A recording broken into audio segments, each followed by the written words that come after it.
no tema da palestra, que vocês já perceberam que era a violência. Nossa intenção, naquilo que vamos dizer, não é exacerbar o nosso medo, pelo contrário. Vamos perceber que, se calhar, a violência instalada, ela estará sob o controle de Deus, que Deus sabe o que faz, e que o nosso mundo não está a uma troca, não está a andar de qualquer jeito. Vamos ver. A tragédia chocou novamente a opinião pública. Dizemos novamente porque não é a primeira vez que atos terroristas, massacres, sejam efetuados em nome de Deus. As violências que mais estarreceram e estarrecem o mundo, geralmente nelas está presente o componente religioso. Embora esse tipo de ocorrência esteja se tornando comum no mundo, não podemos considerá-lo normal. Apavorados com esta onda de violência que assola todas as nações, não importando sejam elas do primeiro ou do terceiro mundo, e muitos querem combater esta violência com mais violência. E esquecem-se que com uma substância inflamável não se pode combater um incêndio. A maioria de todas as violências, se pensarmos bem, é a enxurrada de lixo moral, com que estamos enchendo as almas infantis, permitindo que desde a infância as crianças travem contacto com os heróis da barbárie e os tomem como ídolos. Muitas das nossas crianças nunca ouviram falar de Gandhi, Luther King, Irmã Dulce, Madre Teresa de Calcutá, ou outras pessoas moralmente saudáveis.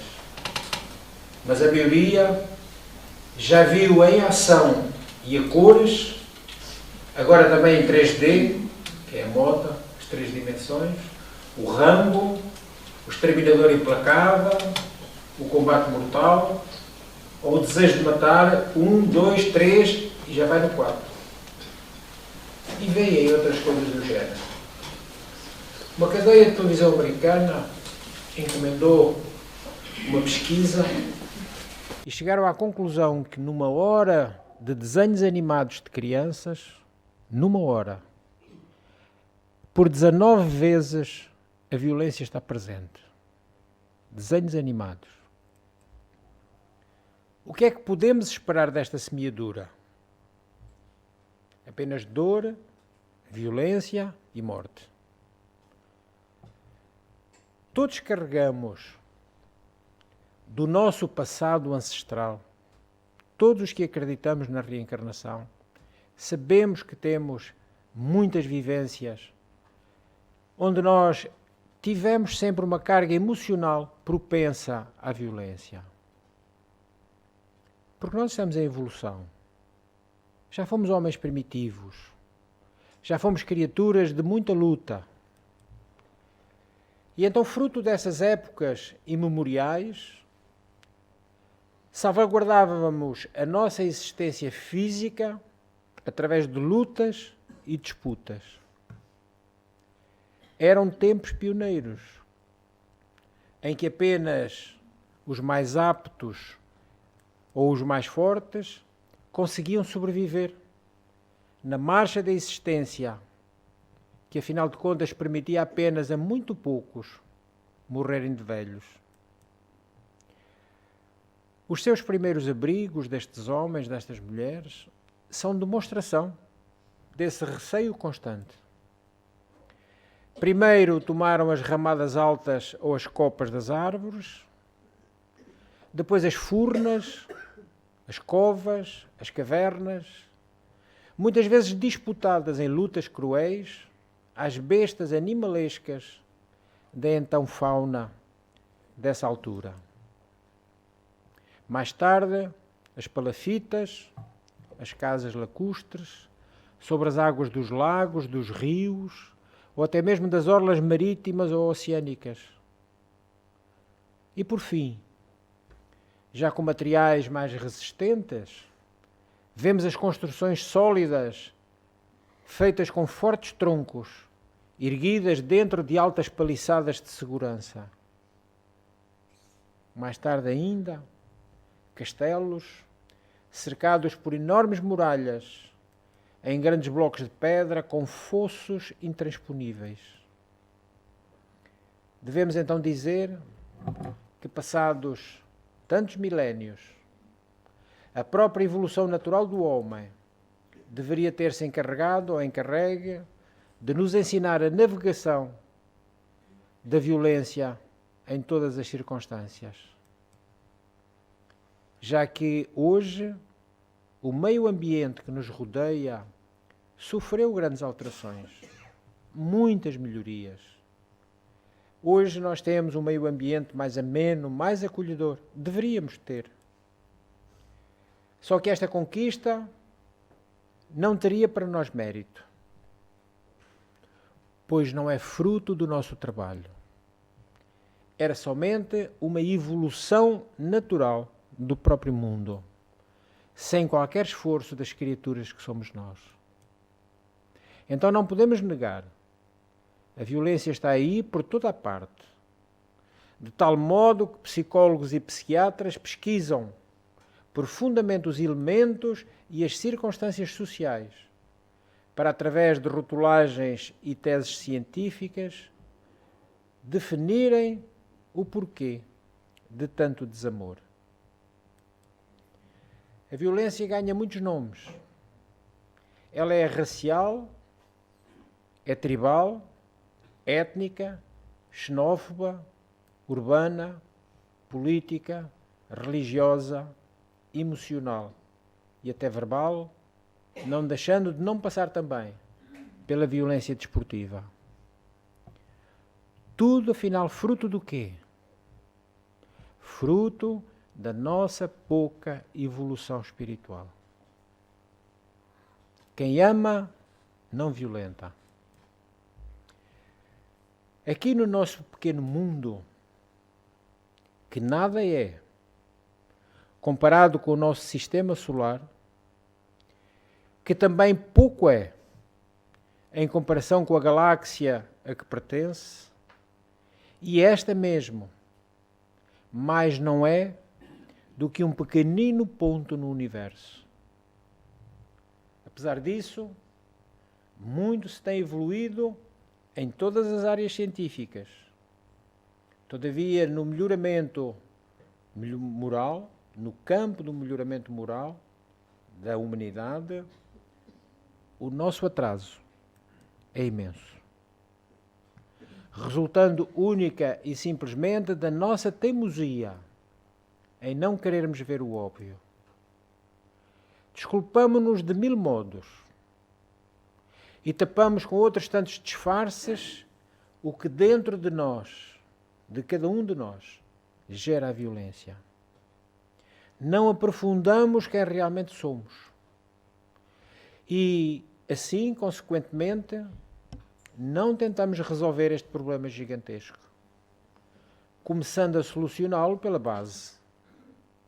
Os nossos instintos primitivos, que no nosso momento atual de evolução já não deveríamos mais ter instintos. Todos nós já devíamos ser criaturas de sentimentos, porque os instintos são dos animais. Das criaturas humanas com consciência, onde estão gravadas todas as leis de Deus, já somente deveríamos ter sentimentos nobres. Agredimos para descarregar tensões acumuladas que nos oprimem. Fazemos a coação física através de atos, palavras ou ações que têm sempre por finalidade magoar os outros.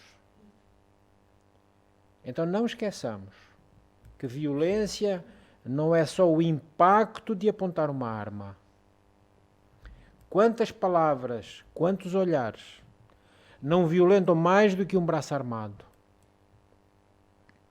Precisamos rever os nossos conceitos de criaturas de Deus, irmanados de igual para igual, e assim esbatendo qualquer possível diferença que nos separe.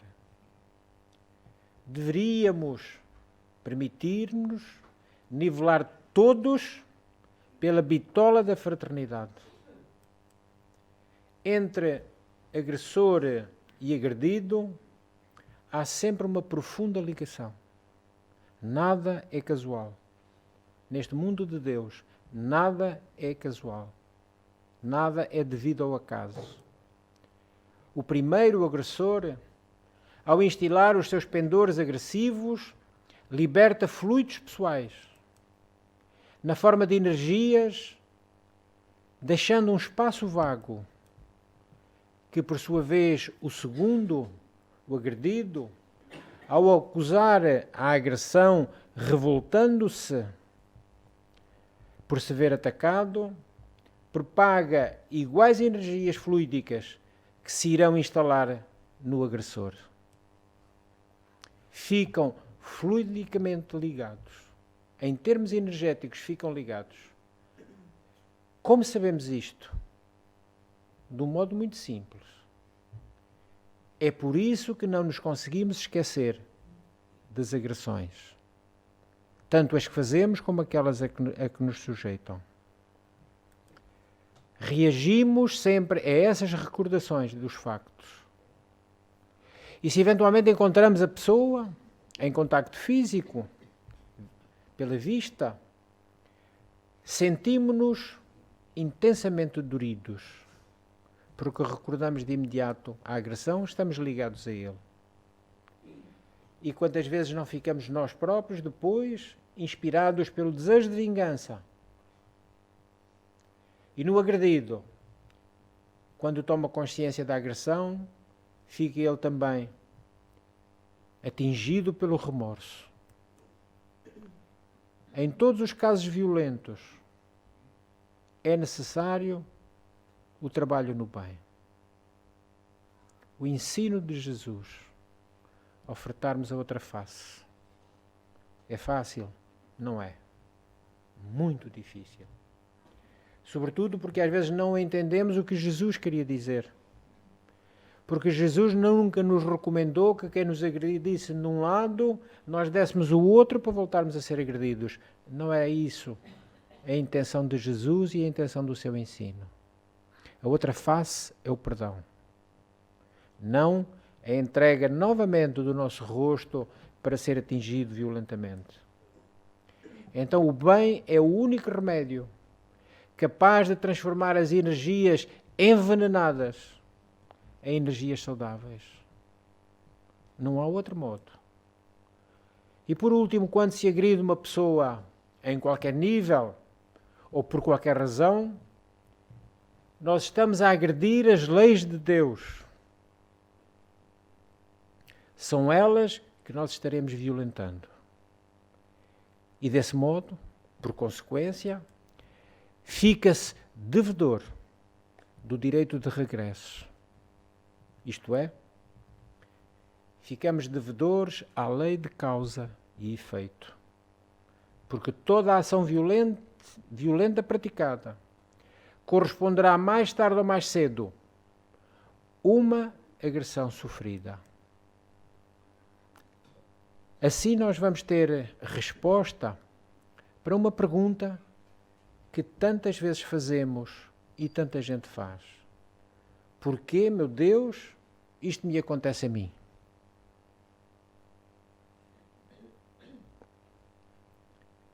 Temos aí a resposta. Se eu estiver devedor às leis porque agredi, eu vou ser agredido.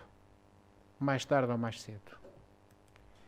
Diante desta reflexão sobre a violência e a lei do retorno, seria muito importante que começássemos já a fazer esforços de correção dos nossos temperamentos primitivos, das nossas tendências primitivas, educando os nossos sentimentos agressivos, passando a pensar na vida que vale a pena ser vivida em completa paz.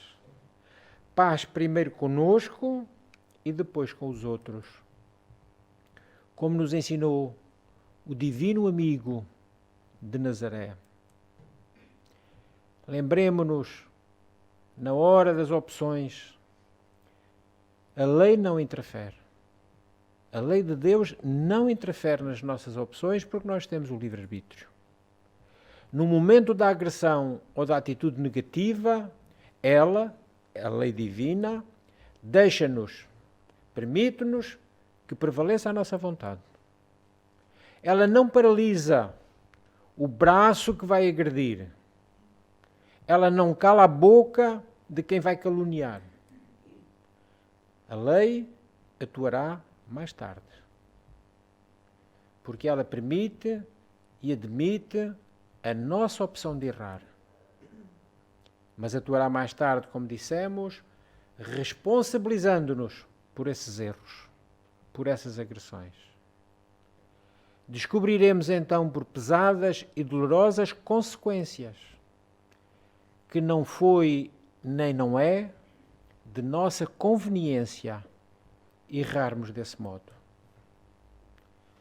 Talvez não estejamos dando conta do ciclo que a violência percorre. Ciclo ou círculo, se quiserem. Conta-se que certo general passou a noite inteira sem conseguir pregar olho. De manhã estava muito irritado e quando chegou ao quartel, mal viu o coronel, dirigiu-lhe palavras rudes de admoestação. Afinal, estava admoestando por coisa nenhuma. Era a sua irritação, o seu instinto primitivo. O coronel engoliu em seco a sua própria raiva, pois não podia externar o que lhe ia na intimidade porque o outro era seu superior. Saiu da sala, zangado, e encontrando o tenente no corredor, gritou com ele também, falando que afinal ele era um incompetente em resolver questões de sumenos importância lá no quartel. O tenente ficou vermelho de raiva. Sentiu que o sangue quase explodia no seu cérebro, mas mordeu a língua para não se alterar com o seu comandante. Fez a continência e saiu para o pátio, onde encontrou o sargento. Aquele homem que se preparava para os exercícios com os seus subordinados, exercícios militares. O tenente asperamente dirigiu-se a ele, deixando-o, em função do que lhe disse, também com muita raiva. O sargento esperou que o tenente se afastasse, rodou sobre os calcanhares e foi à procura do cabo, que teve que suportar toda aquela agressividade que ele estava guardando. O cabo não gostou de ser acusado por algo que não fizera e acabou despejando a sua ira no primeiro soldado que encontrou. Quando este ia a caminho do seu alojamento, teve aquele encontro desagradável com o cabo. O cabo reclamou de tudo, deixando aquele pobre soldado arrasado. E como ele estava em final do expediente desse dia, saiu do quartel e dirigiu-se ao terminal da rodoviária. Quando subiu no autocarro, perdeu imediatamente a calma com o cobrador, só porque ele lhe disse que não tinha troco para a nota que ele apresentou. O motorista assistiu a tudo, mas com medo de reagir, porque a pessoa em questão era um militar. Calou-se. Contudo, quando chegou a casa, trazia dentro de si toda a raiva que segurara durante as últimas horas de trabalho. E porque a esposa demorasse em colocar a comida na mesa, ele dirigiu-lhe palavras inadequadas, grosseiras, até mesmo ofensivas. O motorista era um homem forte, um homem robusto. A esposa era franzina. Por isso ela achou mais prudente ficar calada. Mas, entretanto, ela, a esposa, ao passar pelo seu quarto, viu a filha de 8 anos mexendo no seu estojo de maquiagem. Era algo que a criança fazia frequentemente. Só que naquele dia a mulher estava encolorizada, ralhou à garota e mandou-a para o quintal. A menina não entendeu a reação da mãe e foi despejar toda a sua raiva num cão que estava amarrado. Lá bem nos fundos da casa, o pobre animal sentiu os pontapés e recebeu a carga negativa que a criança despejou. Como não tinha ninguém a quem morder, exteriorizou a sua reação, uivando toda a noite, de modo muito alto, uivou toda a noite.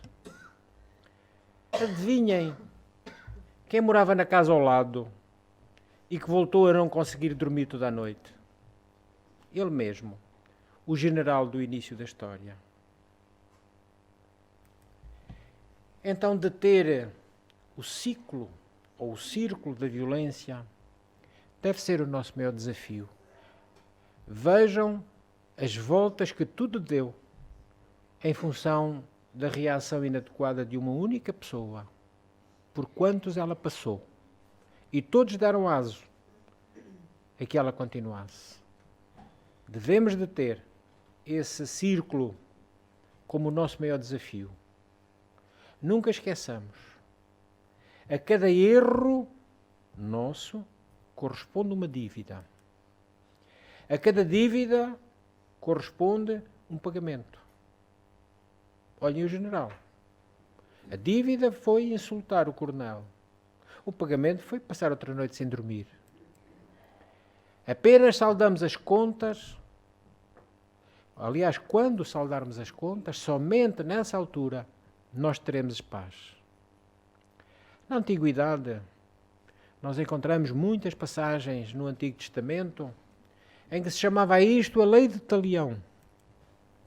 Moisés chamou-lhe a lei do olho por olho e do dente por dente. Mas Jesus também se referiu à mesma coisa, dizendo-nos que quem com espada mata, ou com quem com espada fere, com espada será ferido. Aqui, talvez venha à nossa mente uma interrogação. Mas assim, onde está a misericórdia de Deus? Onde está o perdão de Deus? Essa misericórdia e esse perdão está na magnanimidade de Deus em nos conceder novas oportunidades para acertarmos, novas vivências, novas reencarnações, para consertarmos os erros e para repararmos as nossas faltas. Deus não castiga. As leis divinas somente educam. Não são punição, são educação. As nossas provas, as nossas expiações, não são castigos, são elementos educativos para nós próprios.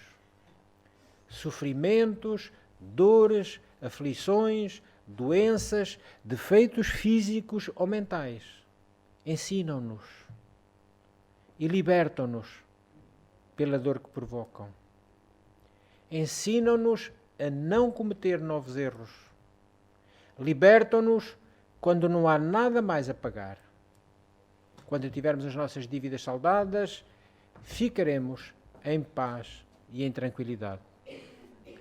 Escolhemos sempre, livremente, os nossos atos e sujeitamo-nos obrigatoriamente às consequências. A sementeira é facultativa, mas a colheita é obrigatória. Pelo espírito J, através da psicografia de Francisco Cândido Xavier, no livro O Espírito de Verdade, ele afirmou: a verdadeira felicidade de nossos filhos reside, antes de tudo, no trabalho e na educação com que lhes venhamos a honrar a vida. Trabalho e educação. Então, diante de tudo aquilo que se nos apresenta hoje como cenários no mundo, fiquemos tranquilos. Não nos verguemos ao peso do medo, porque se nós não tivermos nenhuma dívida enquanto agressores, nós não seremos agredidos. Se eventualmente tivermos, não é o medo que nos vai evitar de passar pela situação. Nós passaremos. E isto é perfeitamente perceptível.